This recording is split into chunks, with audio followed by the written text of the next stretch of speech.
Olá a todos, começamos mais um episódio do TJCC no ar. Eu sou Luana Lima, sou advogada, coordeno a parte de políticas públicas e advocacy da Abrale, e é uma alegria muito grande estar com vocês em mais uma série, mais um capítulo da nossa série sobre financiamento da saúde, trazendo alguns pontos aqui específicos sobre a oncologia.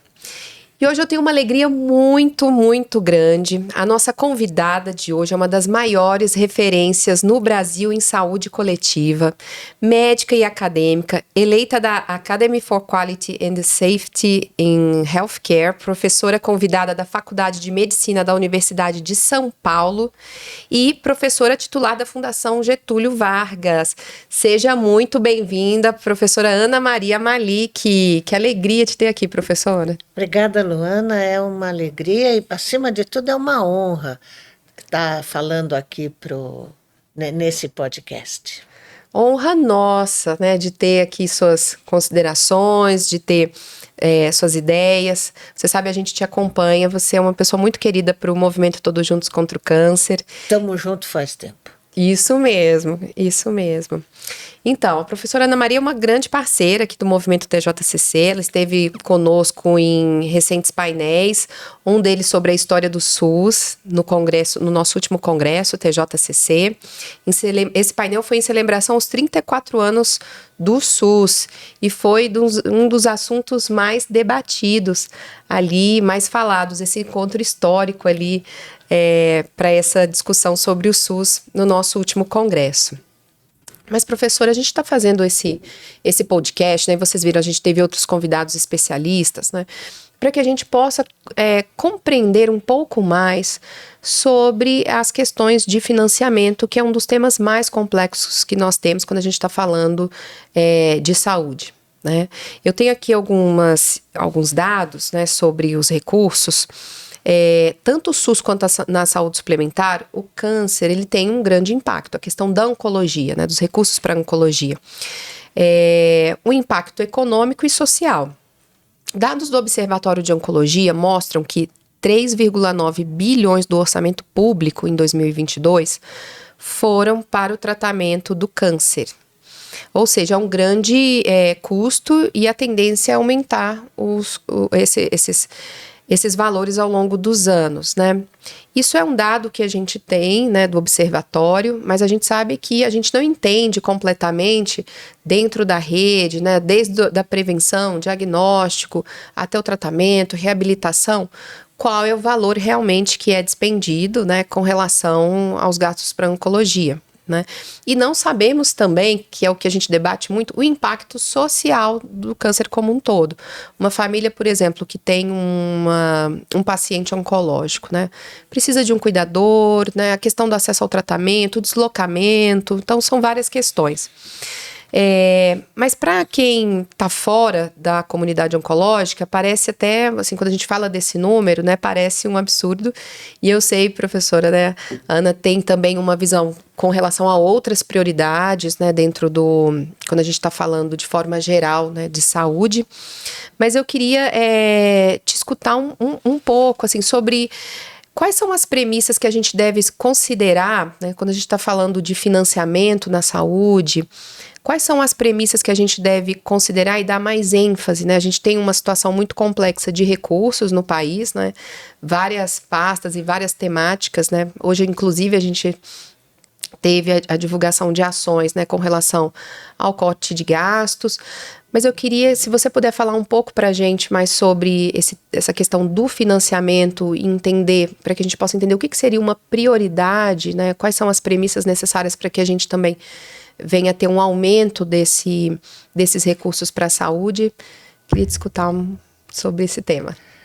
Tá, obrigada. Olha, essa pergunta é ótima. Então, se você não se incomodar, eu vou dar um passeio para trás. Por favor, por favor. O Brasil é um dos poucos países do mundo.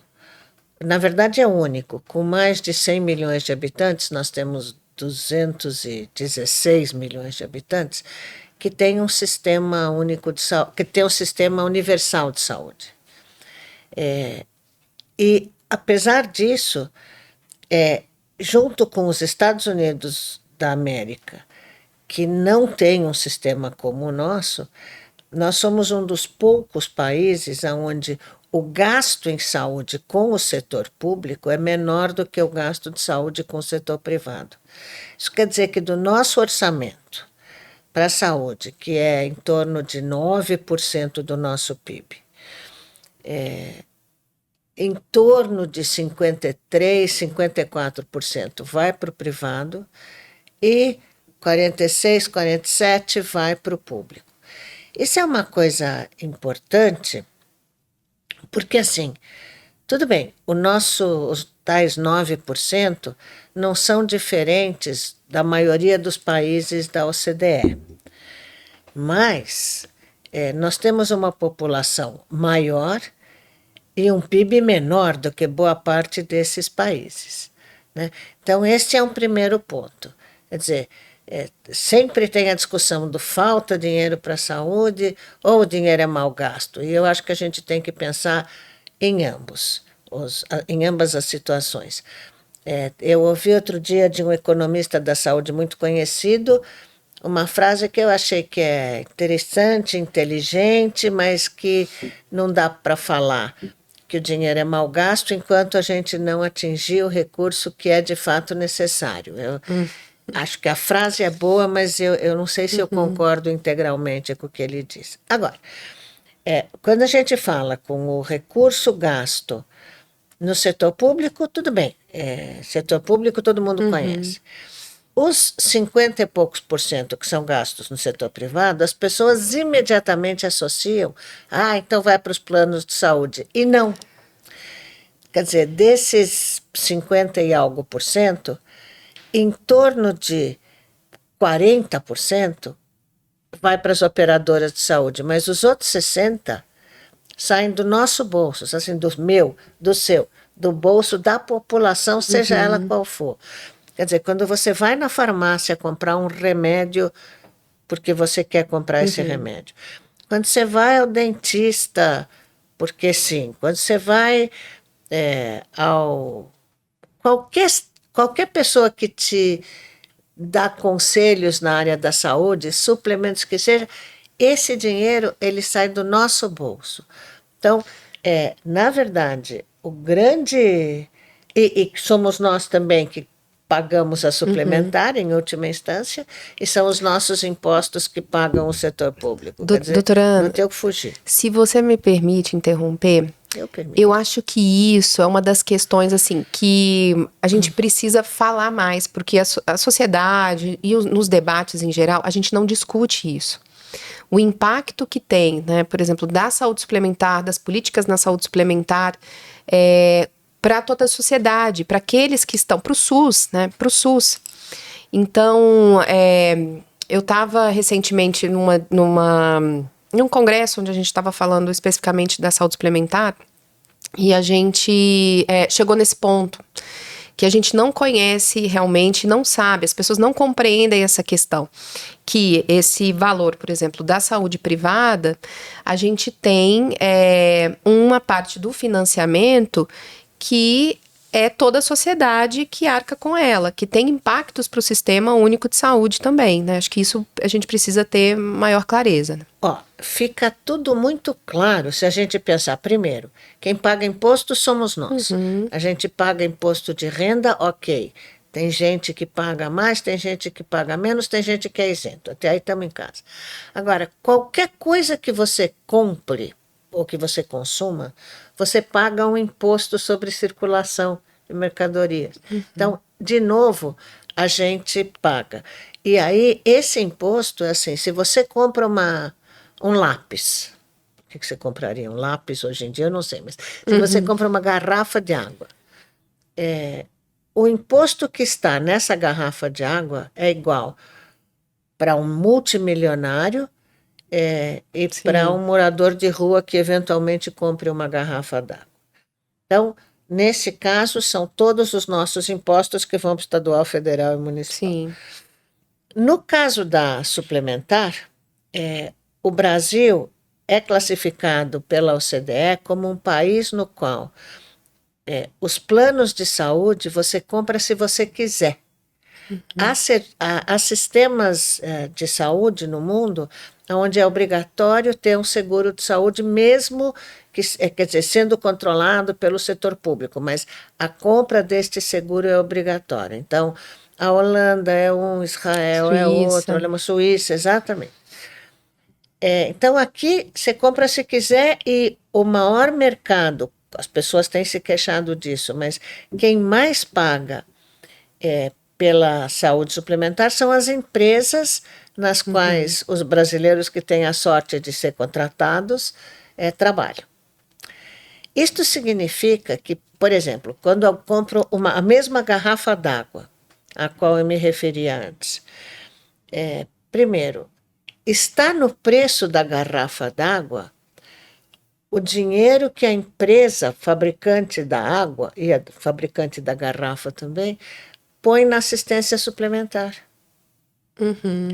Então, nós, cidadãos, colocamos dinheiro em todos os pedaços do sistema. Quer dizer, tem alguns países onde não existe orçamento, então tudo é decidido pelo dono do país, que é alguns desses países do Oriente e tal. Mas no mundo ocidental, o cidadão é o responsável por todo o gasto na saúde. Direto ou indiretamente, enfim, não é 100%, mas né? Então, eu acho que isso é a coisa mais importante para lembrar. Quem paga o sistema de saúde somos nós, ou seja, eu e você que está assistindo isso. Isso mesmo. Então, isto posto, a gente tem que considerar o fato de que no Brasil, entre 75% e 65%, dependendo da fonte e do mês, da assistência no Brasil, ou da saúde da população brasileira, depende exclusivamente do sistema público. O que quer dizer isso? Quer dizer que, além da vigilância sanitária, vigilância epidemiológica, vacinas, que isso todo mundo é dependente, né? Quem faz isso é o sistema público, é o SUS. Então, esta parcela da população não tem para onde correr, não tem poder aquisitivo, não tem acesso a outras coisas. Ou seja, a saúde suplementar dá conta de uma parte da assistência médico-hospitalar de não mais que 30% da população. Que é também uma população importante, né? É uma população maior que a da Espanha, por exemplo. Mas se a gente pensa no Brasil como um todo, reclama-se muito mais da assistência suplementar, em última instância, do que da assistência pública. Porque o povo que tem mais recursos consegue ser mais vocal. O maior número de judicializações, na verdade, não é contra o Sistema Único de Saúde, é contra as operadoras, contra a saúde suplementar. Claro. Mas aí também tem assim, quando alguém compra um plano de saúde, nem as empresas, nem as pessoas físicas que têm o seu plano individual sabem exatamente o que estão comprando. Então, nos Estados Unidos, isto é diferente. Então, quando a gente compara os dois sistemas, tem que pensar o seguinte: nos Estados Unidos, com muita frequência, a empresa faz parte do conselho da operadora de saúde. E aqui no Brasil, a empresa quer não gastar tanto e ter pouca reclamação por parte do trabalhador. E quer que o trabalhador seja bem atendido, rápido, e que a questão da saúde não seja um problema. Eu estou exagerando ou simplificando um pouco, mas, grosso modo, é disso que se trata. Então, no Brasil, sob esse ponto de vista, as empresas são omissas. E aí, quando há essa judicialização, as pessoas não sabem de onde sai. Sai das decisões que quem pode tomar decisões toma. Então, se você não lê o seu contrato direito, se você não sabe ao que você tem direito, Depois você vai usar aquilo que você é advogada, né? Então eu tenho uma Sim, expressão que, claro, não é do direito, mas o povo usa como se fosse o jus esperneandi, sim, sim. né? Mas é claro que o acesso à informação e né, dessa contratualização, isso não é claro. E mesmo não é claro nem para aquele que faz a contratação, mas também quando a gente está falando das normativas da própria Agência Nacional de Saúde, da própria Então, ANS.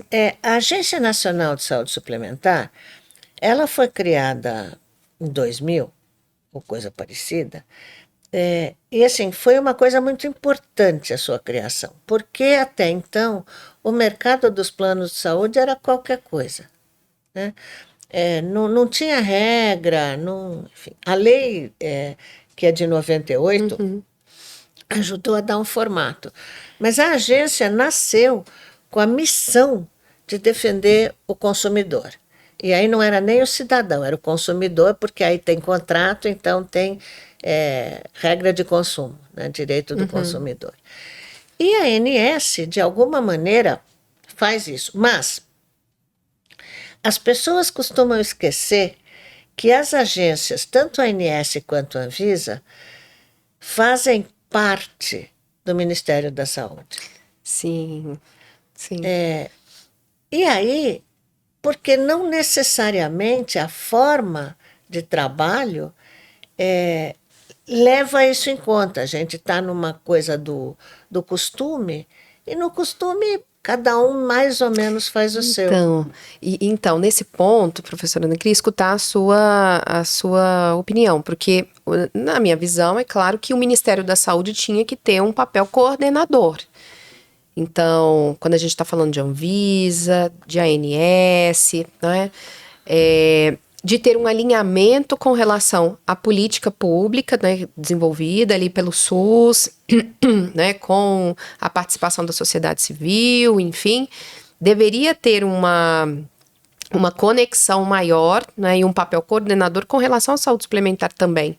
Você acha que isso acontece? Isso deve... Então, eu acho que isso é fascinante, porque isso tem a ver com a governança do SUS. E a governança é um dos aspectos mais, hoje em dia, super mencionados, e pouco exercidos.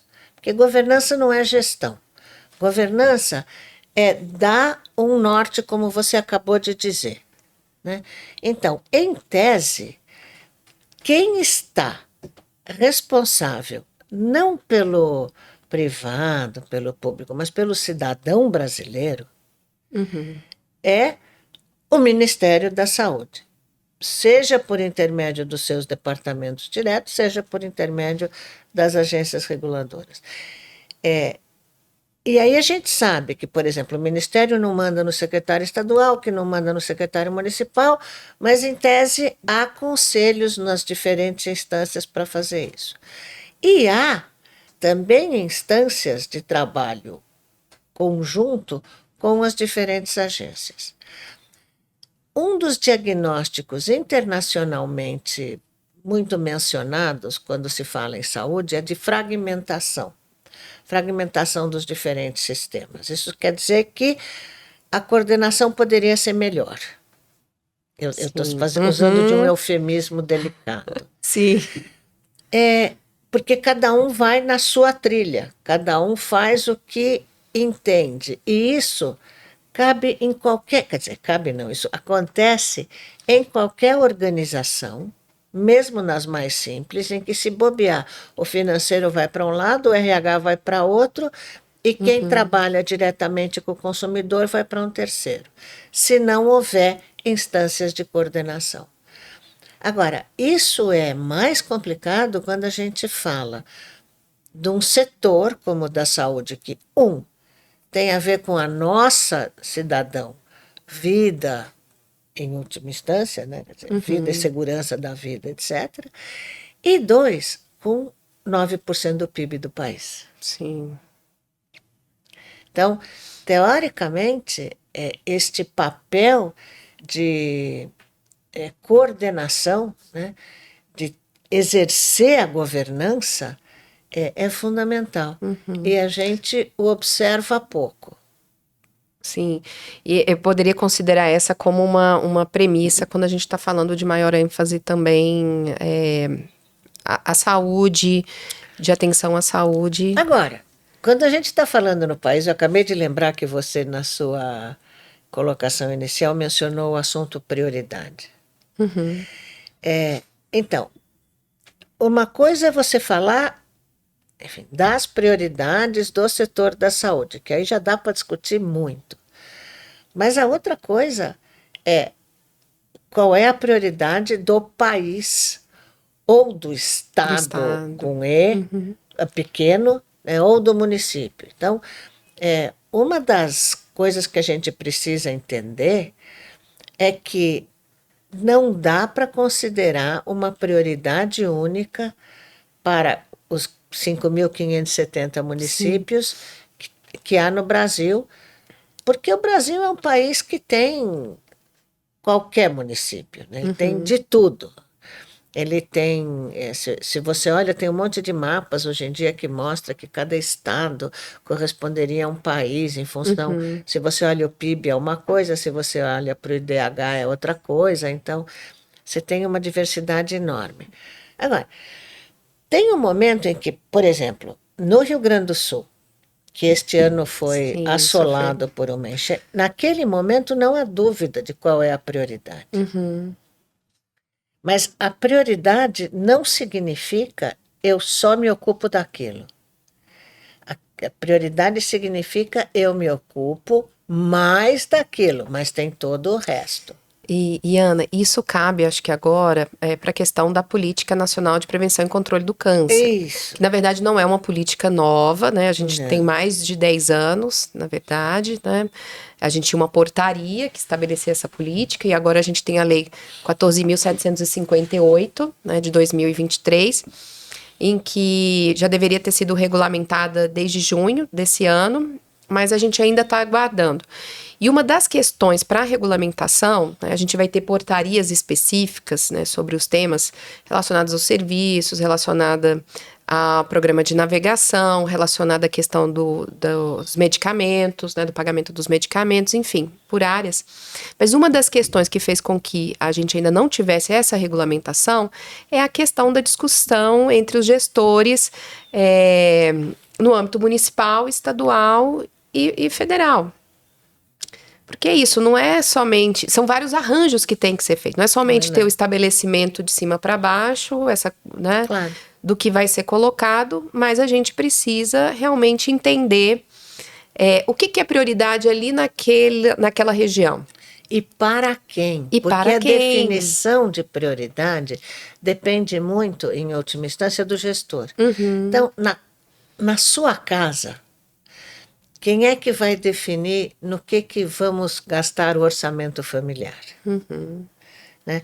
Então, vai haver casas onde o orçamento familiar vai ser dirigido prioritariamente para a educação dos filhos, vai ter orçamento familiar onde prioritariamente vai se trabalhar com lazer. Isso não significa que a outra parte não vai ser contemplada, mas significa que alguém decidiu. E essa decisão reflete, além das necessidades de fato por recursos, como pensa o gestor. Agora, tem uma outra questão que é assim: até outro dia, a grande preocupação dos gestores públicos, quando eles pensavam nesse tipo de discussão, colegiada nas diferentes instâncias subnacionais, era quanto dinheiro eu vou receber. sim. Hoje em dia, aparentemente, está se começando a fazer planejamento regional. Então, quando a gente pensa, por exemplo, voltando para a chuva do Rio Grande do Sul, ou para a seca na Amazônia, então, de repente, na seca da Amazônia, houve muitas comunidades indígenas que ficaram completamente à distância de tudo. Então, nessa hora, não dá para falar em TDAH, Uhum, Paiuteia. uhum, Continua havendo necessidade? Sim, mas chega um momento em que você vai trabalhar de outra forma. Eu falei até porque eu ia falar de câncer e resolvi morder a língua no caminho. Por quê? Por exemplo, na hora da Covid, que é recente na memória de todo mundo. Então, tudo para a Covid. Todas as orientações para evitar a Covid. Consequência direta. As pessoas, muitas pessoas, deixaram de ir aos serviços de saúde para fazer, não a prevenção do câncer, mas eventualmente exames que fazem detecção precoce. Nós temos dados de um represamento muito grande. Pois é. E, portanto, se você não faz detecção precoce, a detecção que deveria ter sido precoce fica tardia. E no momento em que a detecção passa a ser tardia, a concentração de recursos para este cidadão que se tornou paciente acaba sendo muito maior. Então, uma decisão que era necessária, que era priorizar a Covid, trouxe consequências para outras áreas. Dava para ter pensado, sim, por exemplo, o Brasil poderia não ter postergado tanto a atenção da saúde da família, ou a atenção primária durante a Covid, mas já foi. Então, como é que a gente vai lidar com as consequências? Agora, de novo, as consequências são diferentes. Eu não vou dizer município a município, mas certamente estado a estado ou região a região. Sim, sim. E eu acho que é uma das questões mais importantes quando a gente está falando de estabelecer uma política pública, né? Você tem um compromisso de Estado, que deve ser um compromisso de Estado, você tem um gestor nacional, mas se a gente não levar em consideração o que regionalmente e o que acontece ali realmente em cada município, a gente não vai conseguir, né, ter eficácia. Claro. E se você está falando, por exemplo, de CACUNs, vamos falar de câncer, Vamos. né? Então, todo mundo quer virar CACUN. Agora, não dá. Não é porque não há dinheiro. Tem também. Quer dizer, não é só porque não há dinheiro. É porque, assim, não faz sentido você transformar um serviço que não tem estrutura, que não tem demanda adequada, que não tem referência e contra-referência no CACUN. Porque lá as pessoas serão tratadas de maneira inadequada.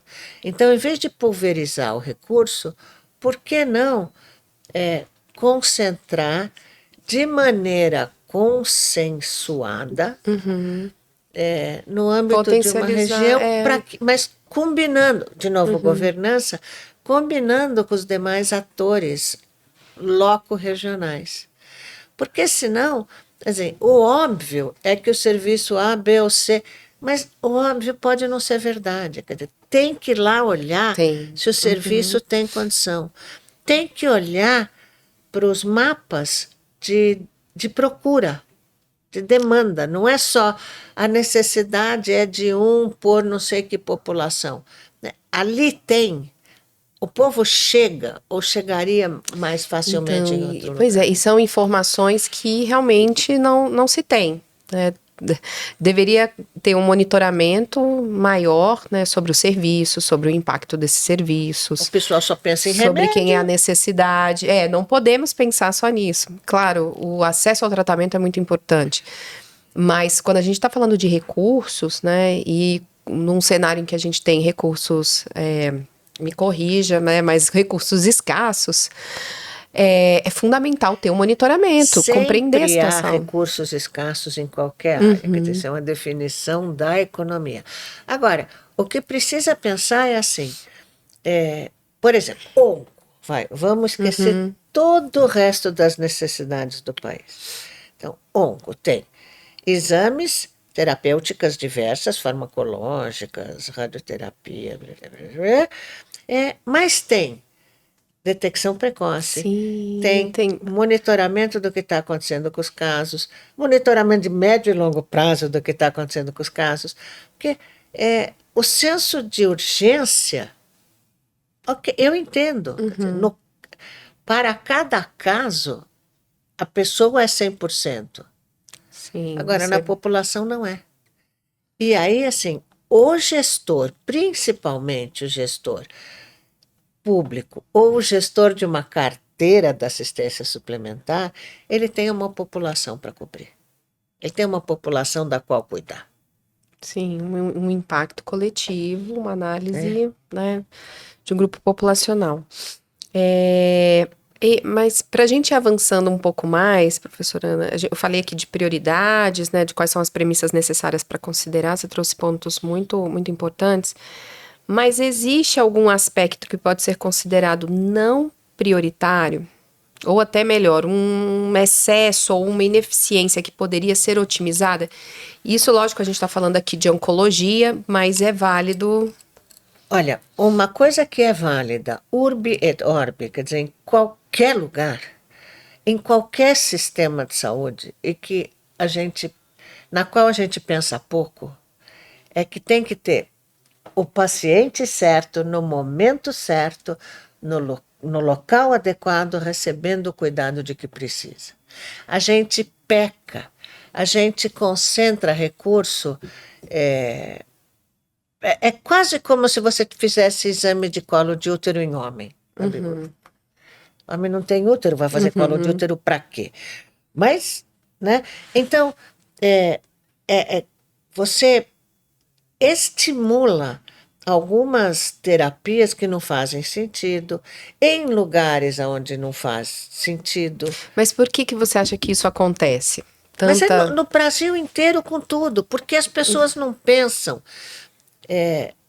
em última instância, em toda a jornada do paciente. Tem uma coisa que é. Eu costumo. Eu não me lembro de quem eu ouvi isso não é originalmente meu, mas eu peguei. Uma coisa é o que você chama de protocolo. Então, o protocolo é o que ou jornada do paciente. Isso é uma coisa Que que está é. descrita. A outra coisa completamente diferente, que não deveria ser completamente diferente, que deveria ser superponível, é a experiência do paciente. E que fica em último quando a Não, gente está não é, falando. mas é que você fala assim, deveria acontecer isso com o paciente, e aí daqui até ali, tudo bonitinho. Aí você fala, como foi para você? E aí é qualquer coisa. Então, a gente não percebe que existem todas essas diferenças. Tem uma teoria que está na moda hoje em dia, que é do profissional da ponta da linha, da linha de frente, desculpa. O que é um profissional da linha de frente? O profissional da linha de frente é aquele que está constantemente em contato com a população, no público, no privado, no cinema, o bilheteiro, enfim.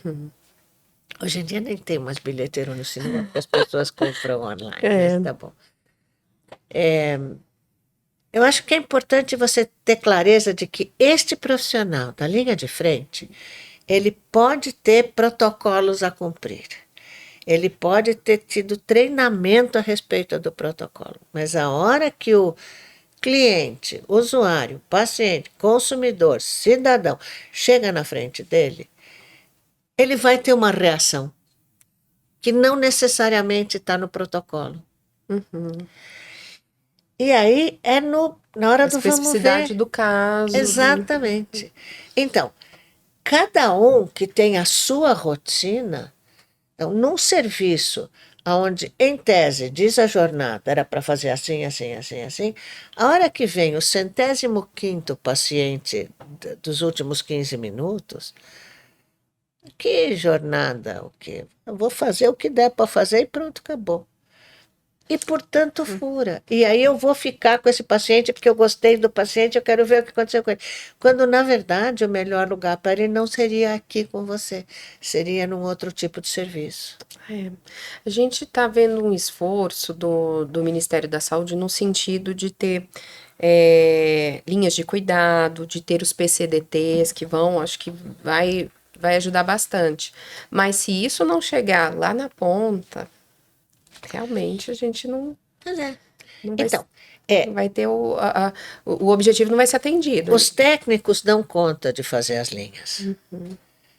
Mas alguém precisa implantar as linhas em cada localidade. Então, tem gente que é especializada em comunicação, eu não sou.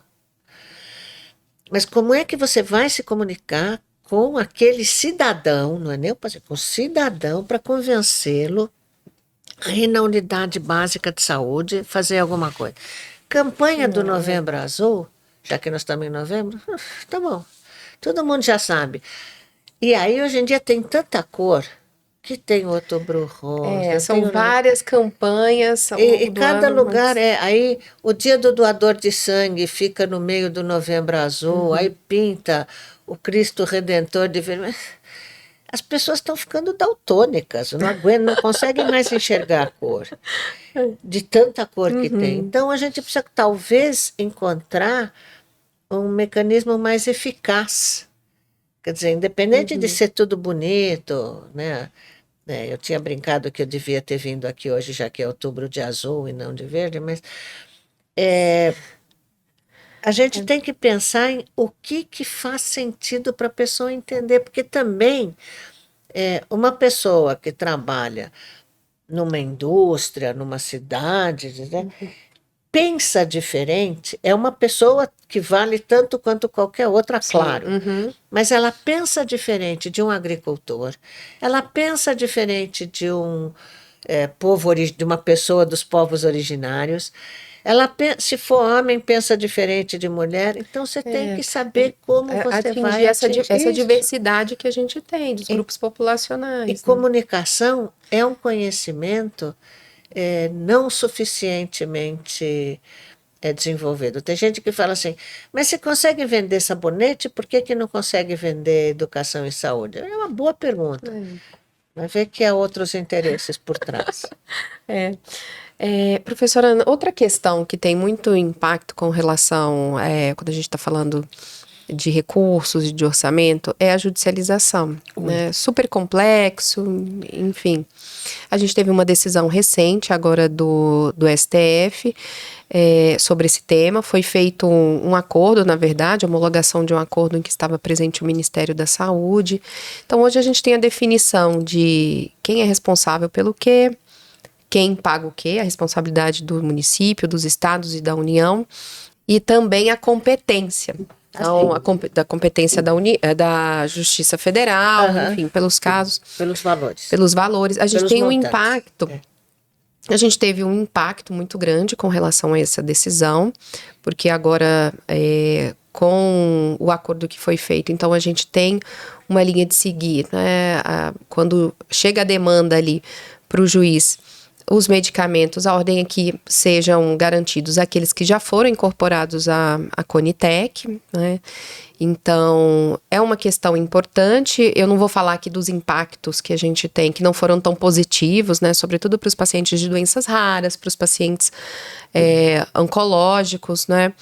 Mas algo precisa ser feito, né? Essa decisão foi um passo, mas a gente tem o judiciário atuando em política pública, fazendo ali uma política pública. Veja, foi um acordo movido pelo judiciário, que envolveu ali o Ministério da Saúde, que envolveu o Conselho Nacional de Saúde, enfim, foi uma política que foi estabelecida por meio de uma decisão judicial, com um impacto que é imediato, né, porque a gente tem um tema de repercussão geral, tema 1, 2, 3, 4,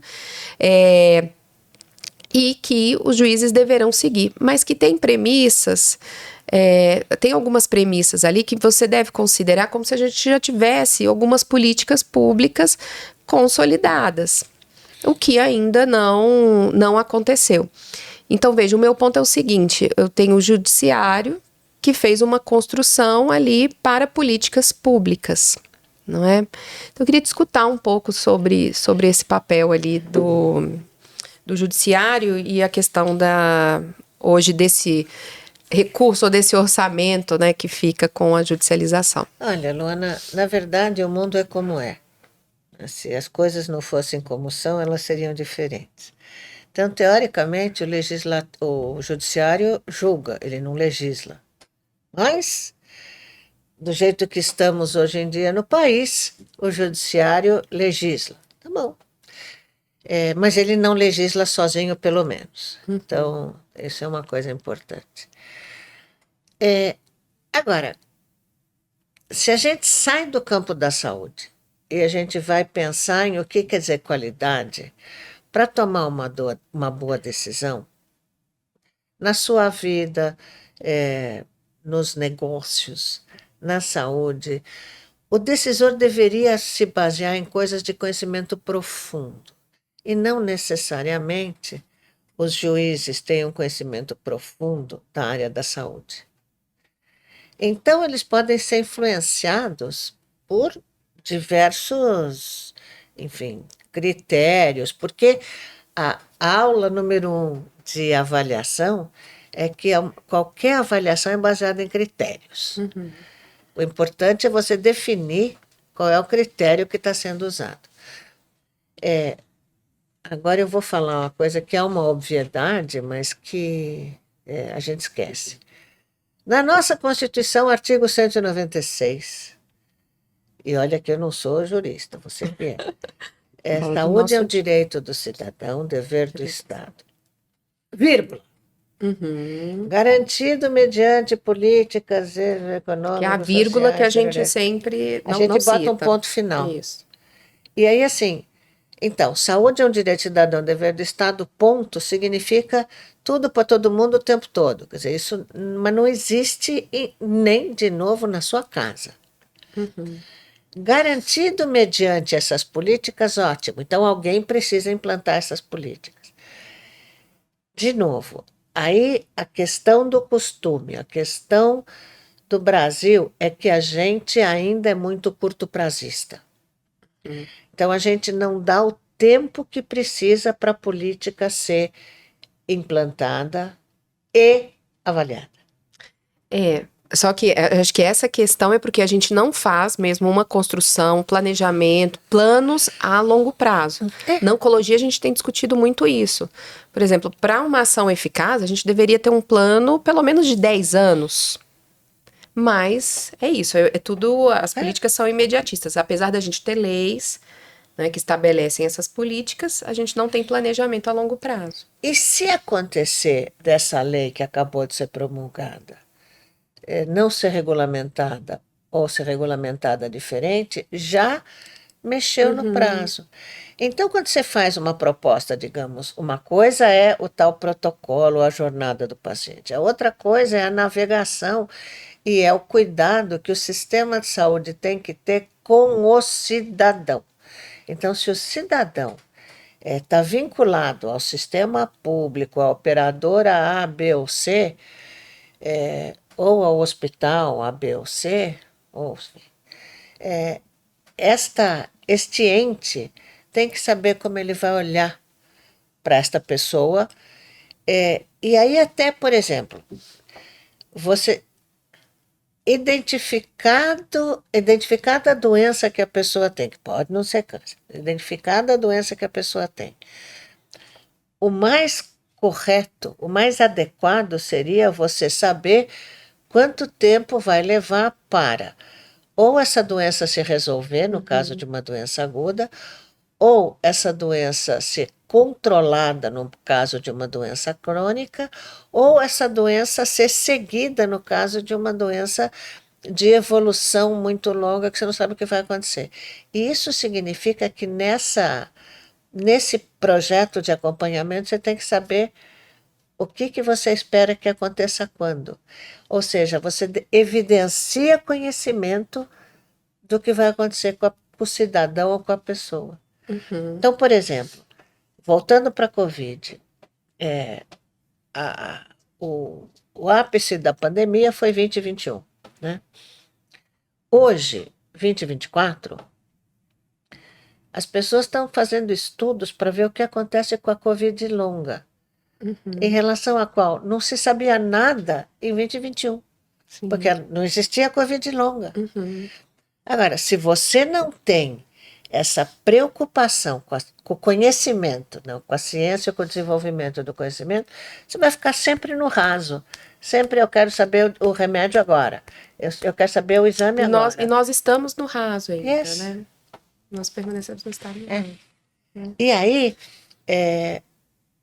eu aprendi uma vez com uma pessoa que trabalhava com orçamento, e eu nunca esqueci.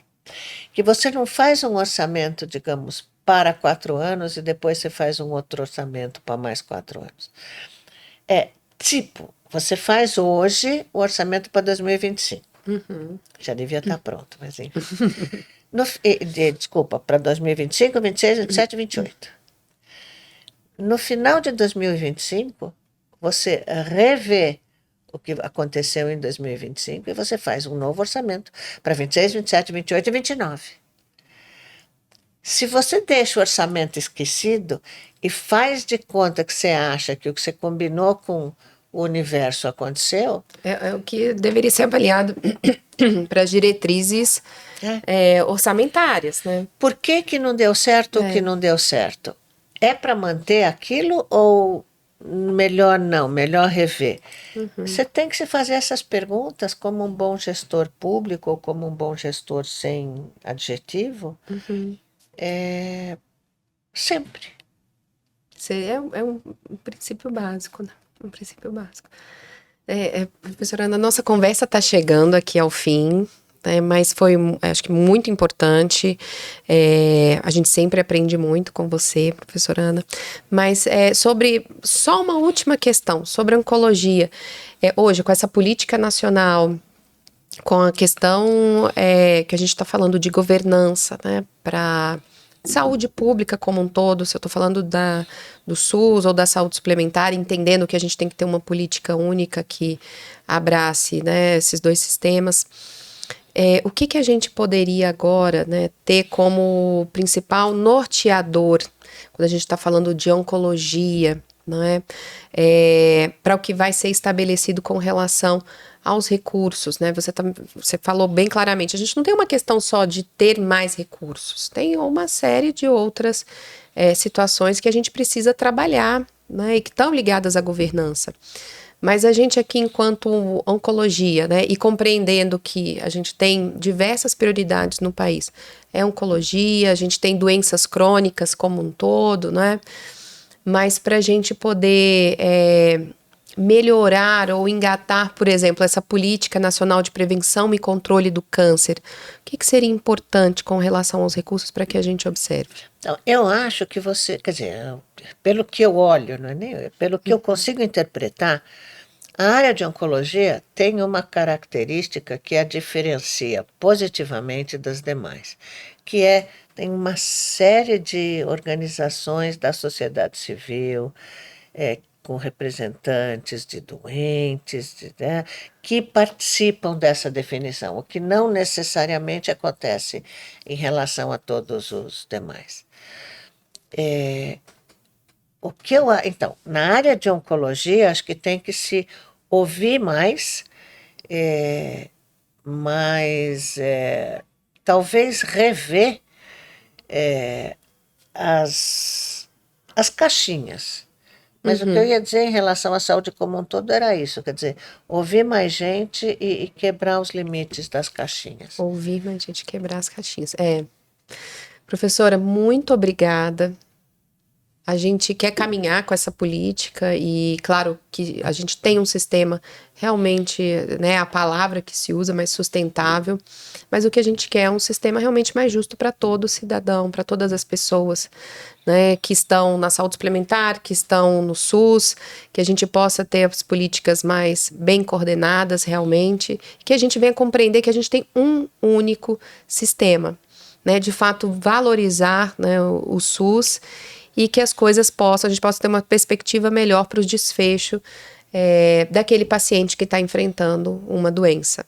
E a gente tem que pensar também que, por exemplo, hoje em dia está na moda discutir esse negócio de uma saúde. Uhum. Eu estava falando com uma pessoa que estuda isso, então identificaram em alguns animais no mar bactérias que claramente foram produzidas em hospitais por causa de uso inadequado de algumas drogas e manejo inadequado. Quer dizer, quanto mais a gente quebrar caixinha, mais a gente vai entender. Mas alguém vai ter que trabalhar dentro da caixinha. porque senão você não vai aumentar a especialização. Sim. Agora, qual é o equilíbrio? Sei lá. Professora Ana, muito obrigada. A gente aqui, enquanto, né, movimento Todos Juntos contra o Câncer, continua também atuando para que a gente venha compreender, entender quais as caixinhas que devem ser quebradas. E foi muito importante o nosso bate-papo hoje. Que bom, foi um prazer. Muito obrigada, um abraço para todos. Não sei se você quer deixar uma mensagem final. 2025 será melhor. Isso aí, vamos com muita esperança e fé. Muito obrigada, professora Ana.